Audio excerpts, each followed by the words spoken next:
This video is proudly sponsored by DigimonCard.io for all your Digimon card, deck building, deck list, card pricing, and discussion needs. Hey everyone, Eggman here with another video, and today we have another BT10 deck list for the Digimon card game. Specifically, we've got the BlackWarGreymon archetype just updated, or at least made for the BT10 meta. It's got a black base compared to usually the red ones, and I don't know, this is one of my favorite archetypes. I think a lot of people have been enjoying it for a while, and it's something that you can really commit to in this game and get a lot of rewards just for playing it for a very long time. So let's just get started with it. So the eggs, as we said, it is a black base, so we do have 4 of the Hopmon and then 1 of the Tumblemon.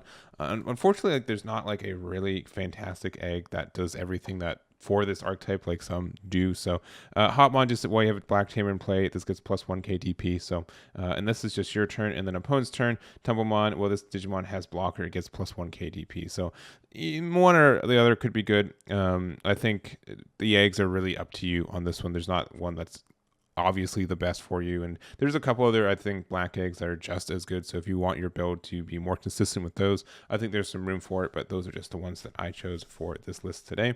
And then going into our rookies, so we're going to start off with 4 copies of Tapermon right here, just flexible for what we're doing. With the Digimon has 2 or more colors, gets plus 1 KDP on all turns on inheritable. So that's kind of a really just nice buff. So obviously offensively, but also on the defense side, so your blocker's a little bit beefier. And normally, not that you'd want to trick your opponent, but a lot of people don't recognize that this is an all turns, because all turn buffs are kind of rare in this game. So it's something that I think is really strong and can help something, especially when you have like your big BlackWarGreymon blocker. You could make it, and making it 1 more K larger, I think does make a difference.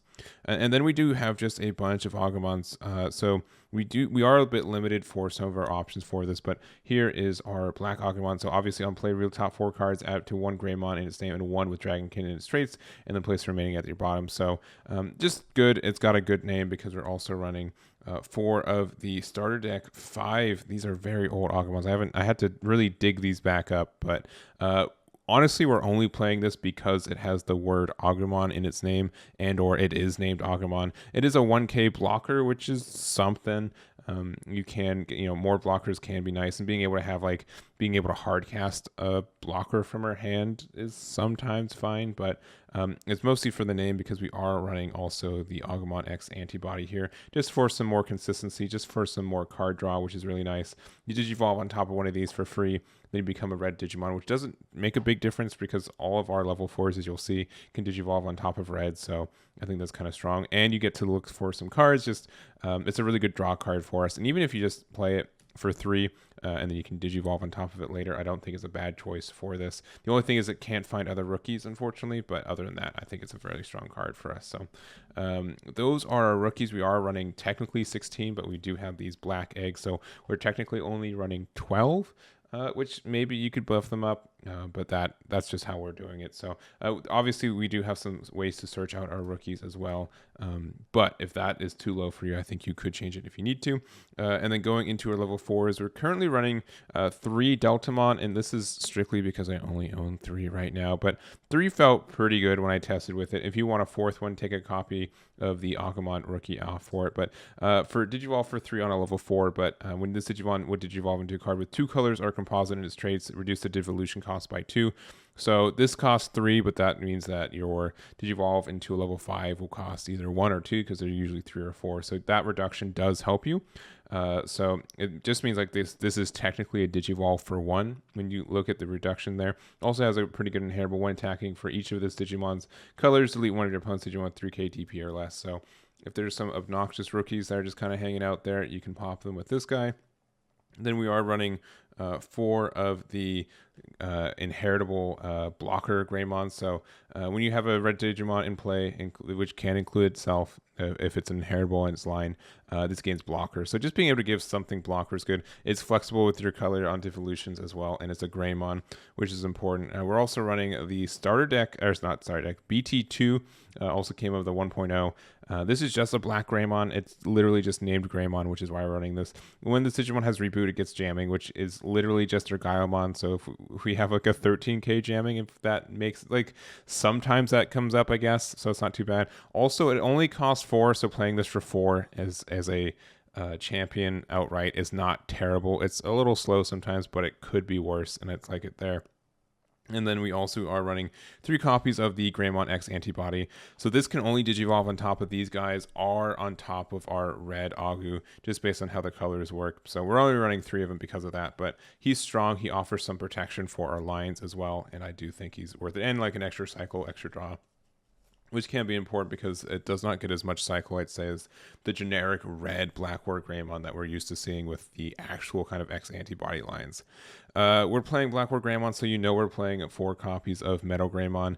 Best card in just the archetype. Like this, I mean, obviously the top end is nice, but this is what makes the deck work.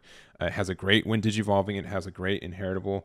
And then also if you're using Deltamon, you can digivolve for 2 with this, which is really nice. I think that makes sense. And then we're also running 2 copies of Ultras mode. Again, we do have to be careful because this can only digivolve on top of this, our red Digimon R itself. So we are being a little bit risky with our lines, so you can go on top of X antibody. But again, you can digivolve on top of a Metal Greymon for free. It also says this is also treated as Metal Greymon, but when digivolving, you have a tamer in play. Delete one of your opponent's Digimon with 5 PA or less. And we do run a bunch of tamers, so that does come up. But it also has the same protection as inheritable. So as long as you digivolve this on top of there, then you do get your protection on your guy. And I think that is really important right now. I think even though like it can mess with some consistency with our lines sometimes, being able to have this protection on a couple ways is kind of good too. So I do kind of appreciate the flexibility on offering the WarGreymon X or just the effect protection off both these guys. We're also running 2 copies of Megadramon. It's fine. That's really all I have to say about it. I think a lot of people thought this was a bonkers card against Crossheart, and it is. Don't get me wrong. But every other meta matchup, it's just fine. It does get to pop rookies for free or level 3s. For level 3s or less, delete one of your opponent's Digimon are tamers with play cost of 3 or less, so most rookies, obviously, but it's fine. And then the inheritable to pop more tamers is good too. But it's not, I don't think it's like the meta call breaker, but it is quite strong. Going into our level 6s, we do have 3 copies of BlackWarGreymon and 3 copies of Gaiamon. I didn't know which one I liked better, so we just ran 3 of both, and then so far that's made sense. This gets to pop tamers and with 6 costs or less. So if they've got 2 3-cost Taikis out, they're gone. So that's great. And then this can swing in. Obviously, you can digivolve it for later for 2 on top of your BlackWarGreymon, and then Security Attack +1 reboot. It just lets you have some aggressive push with this deck. And that's quite nice too. Obviously, this does also de-digivolve, which is important for any of this kind of this Digicross stuff, because then they hard cast with some inheritables, which means you can de-digivolve them, which means that you can have them have some weird lines that don't really make sense anymore, like a level 3 Shoutmon with like 4 inheritables underneath it, and then they can't really do, or they can't save the materials or anything else like that, which is good. We're playing a Blitz Omni because it's a good card and it wins us the game sometimes, so we are running it. Then going from there, we are running 4 copies of Maki. I do like this tamer. It's quite nice. So reveal the top 3 cards of your deck, add 1 Tapermon and 1 2-colored black card among them to your hand, and then place your mess at the bottom of your deck in any order. And then also there is the when your turn, when one of your Digimon would digivolve into a 2-colored black Digimon, you can suspend this tamer to reduce the cost by 1. So this does come up to help you with your reductions. And then our last card in the deck is the 3 copies of Izzy.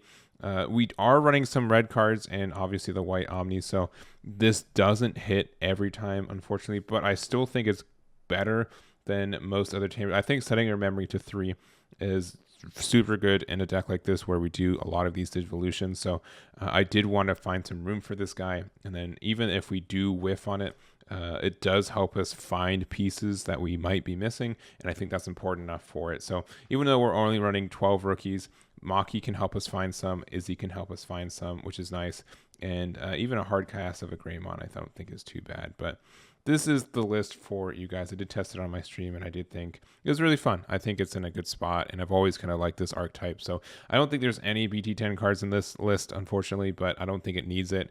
And again, like I think it's just a really good investment. If you guys started playing BlackWarGreymon a couple sets ago, you've probably been playing it for like the last 4 months, and you're still probably fine with it. So that is going to be the deck list for you guys today. But I hope you guys enjoyed the video. If there's another archetype you want for the BT BT10 makeover or the EX3 meta makeover, because that's coming out pretty soon. Let me know in the comments and I'll do my best. So again, thank you guys so much for watching. I really do appreciate it, and I'll catch you all next time. Damn it.